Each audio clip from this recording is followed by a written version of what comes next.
هل التحدث في الأمور الجنسية في علاقات التعارف مقبول؟ على حسب النوع.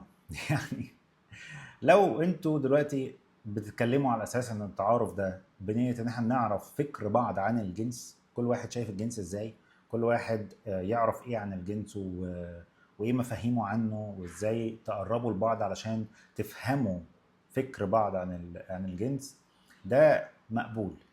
انما لما تقلب انها مكالمات جنسيه على اساس ان انتوا بتمارسوا الجنس بس على التليفون، انا شايف ان ده مش مفيد في حاجه خالص.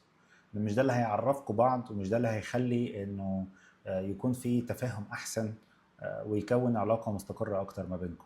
لانه اصلا الازواج محتاجين يتكلموا مع بعض في ان كل واحد فكره ايه عن الجنس، مش ان هم يعملوا مكالمات جنسيه. الم... نوع الحوار ده نوع مهم في العلاقات. ليه مهم في العلاقات؟ علشان هو جزء اساسي من العلاقه، ده اللي بيتبني عليه الاسره، اللي هو العيال بتيجي ازاي. فبالتالي لو احنا مش عارفين نتكلم مع بعض في حاجه زي كده هتبقى مشكله، لانها موجوده ومستمره وليها احتياجات جسديه وليها احتياجات نفسيه. فبالتالي مهم جدا نتكلم فيها، بس امتى بقى نتكلم فيها؟ ما ينفعش واحنا لسه بنتعرف على بعض بقالنا اسبوعين نقعد نتكلم في الكلام ده. لا، في حاجات تانية كتير ممكن نتكلم فيها على الاول.